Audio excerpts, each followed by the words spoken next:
Every year I make a scrapbook, but if you look closely, there's 2 years missing. I fell behind on scrapbooking in 2021 and 2022, and I've been slowly working my way back up to speed. So today, let's scrapbook together while I show you some of my favorite scrapbooking tips and tricks to kind of break the rules and make it more your own. Let's begin.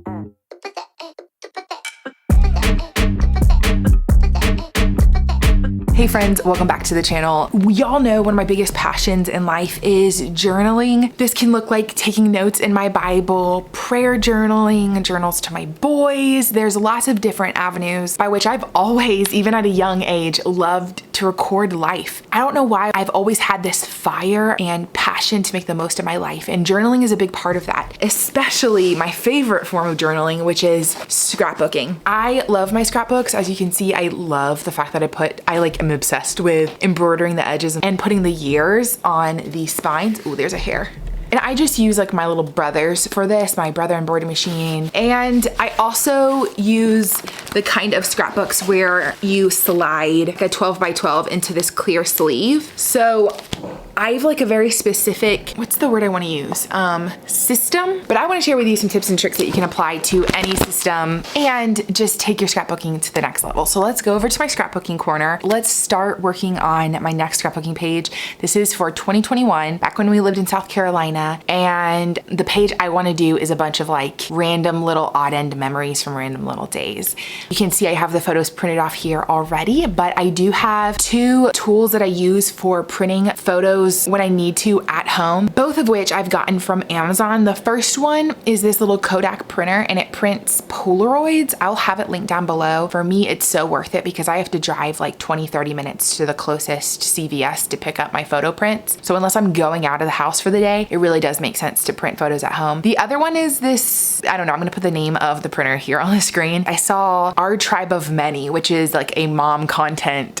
She did like a sponsorship with them. So I ordered it, checked it out, and I've actually really enjoyed it and used it for numerous different things because the quality is so good, but it only prints 4x6s. So that's the one catch. However, I feel like most of the time whenever I'm scrapbooking, all I am doing is work with 4x6s and Polaroids. So these 2 options keep me covered. And you can also see that I have a big supply of paper here. First things first, it for me is always picking the background paper that kind of sets the tone or the mood. It's like a filter for your whole page. Okay, don't judge me. I've never filmed from this angle before.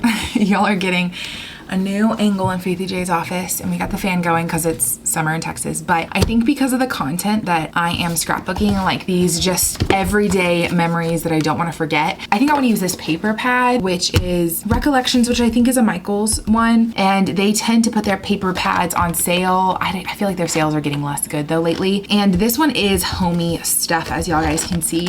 So you know what, honestly, this first one, this is precious because it's got little frames and little houses. This would be really good for just like an everyday memories kind of pattern.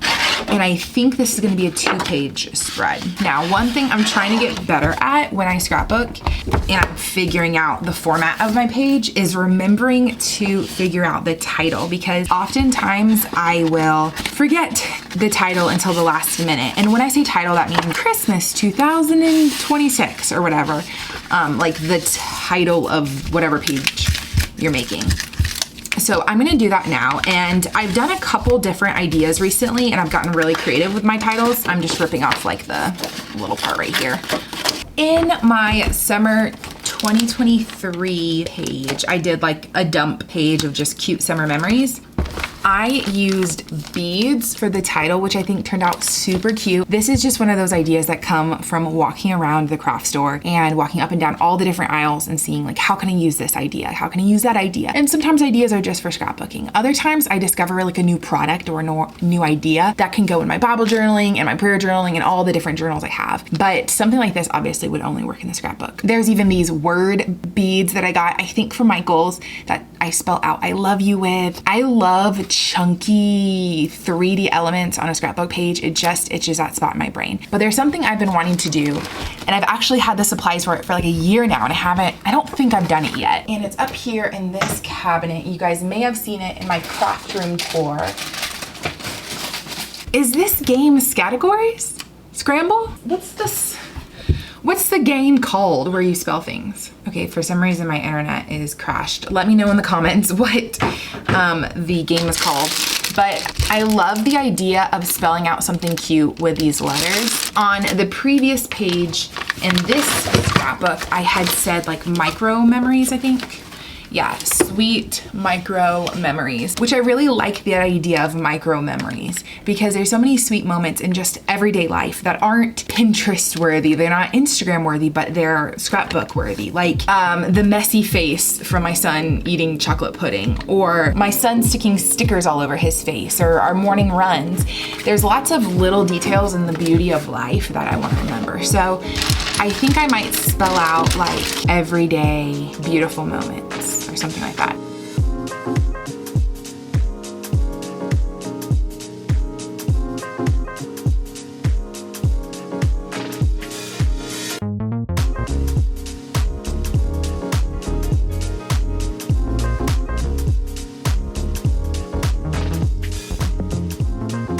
Now, like I said, this is gonna be a 2-page spread, just like this one. So I could do like everyday, beautiful, and then maybe moments. I gotta figure out where the words are gonna go, but either way, I need to finalize the layout.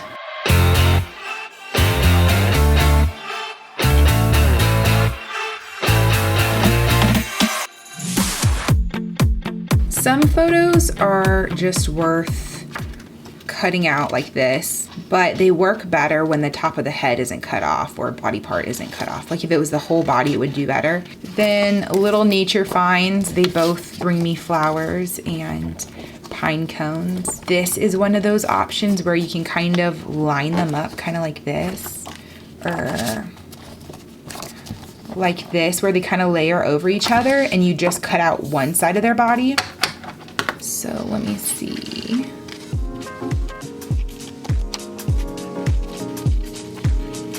I cut out one side of his body and then it will layer over this one, kind of like this-ish. Then I can kind of glue it like this and put a little note, you know, while I'm cooking dinner, they tend to bring me little nature, you know, something like that. But that's still pretty big. So I think I want to put these in this corner, these here. I'm gonna take out that photo.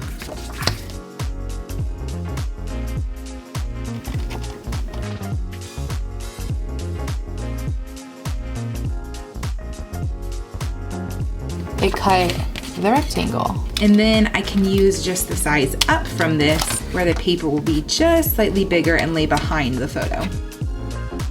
Now I just am gonna do that for all the photos, die cut them, layer them, and then I can start gluing stuff down. If you're curious, these are the glues that I'm using. I will have these linked down below as well.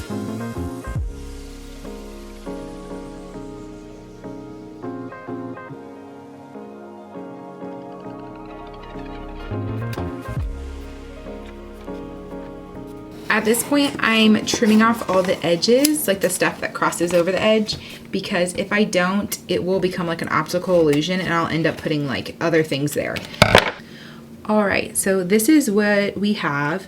I really didn't end up doing more than just 2 photos with the backing behind them. Now we need to add this, so I'm gonna go ahead and plug in my hot glue gun. And then I also wanna add little notes like, you know, they brought me goodies, flowers and acorns and stuff. And I keep these little tag die cuts right here, as well as some tabs that are already ready to go that can be cute little ways to add a note on the side of a photo. So I think that's what I'm gonna do just to keep it super simple.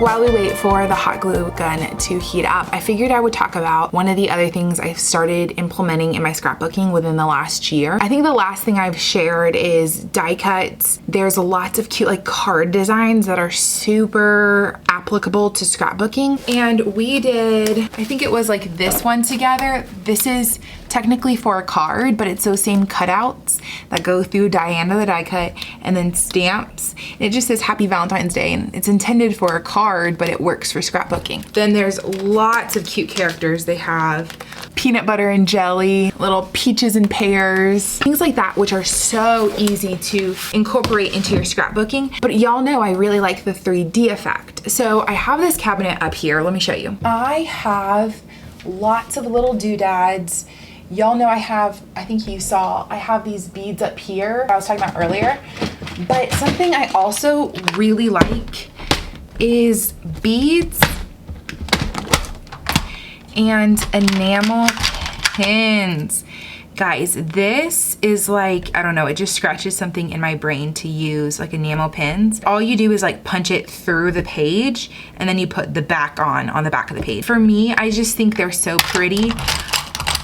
I even found these, I wanna say from scrapbook.com, and they're made for scrapbooking. They don't have like the stick on the back, they just have like a sticker. So these are super cute. Ooh, I should use this because it goes with the color scheme. Definitely have to use that. And then charms. These are really cute. They're all on the charm aisle, like for jewelry making. Little bugs, because my boys love bugs. I don't know how I got this on my finger, but it's bugging me, so sorry guys. There's all little doodads. And then even this, like on the corners of the photo, like boom, that would be so cool. So I think we've decided we were gonna use this. What if we just also use another one from that same set? That's just like a little heart banner. I think that's very on brand. I love little banners. You know what? Let's also throw in this stamp flower thing because it's so cute and because I want to show you how I make it work with the little poiky thing on the back. But first, my hot glue gun looks like it's ready. So let's glue down these letters.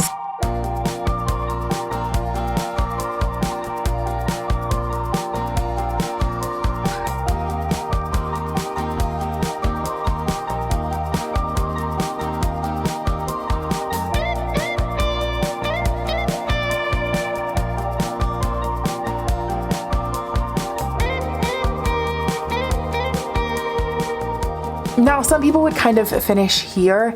I have really cute letters spelled out. It looks like messy, beautiful life.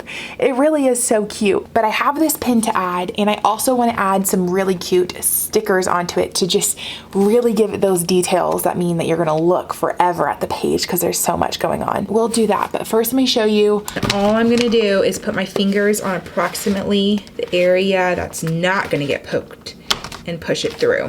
There we go.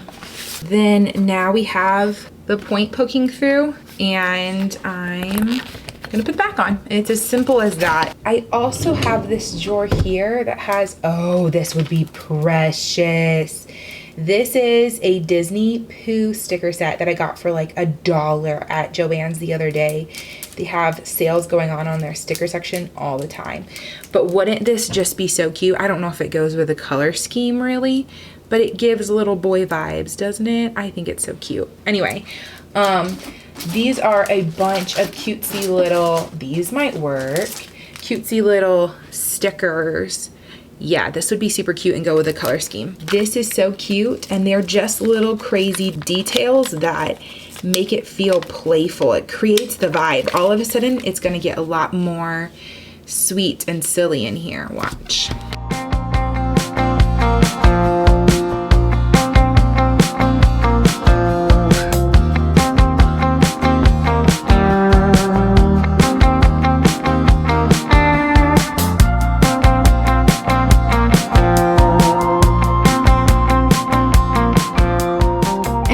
The page is so much more cute and playful and childlike, which I really can enjoy. I think that's my favorite part about scrapbooking is you get to recreate the narrative. I honestly remember this season being a really hard season for me. I was going through seminary. I had 2 kids under the age of 2. You know, it was really exhausting, really late nights. And yet at the same time, those were the days. Like those were beautiful days. And so I think little details like the dinosaurs or the pins or even the letters spelling out beautiful moment, you know, that kind of stuff changes everything. So don't be afraid to get out of the box and try new things that maybe weren't even intended for scrapbooking. While the dinosaurs were, most of the other stuff wasn't. And I think that's what makes it so fun. Now, if you want to hear more about all my different favorite types of journaling and different journaling ideas, I think you'll definitely like this playlist. I made it just for you. Check it out here. Bye guys.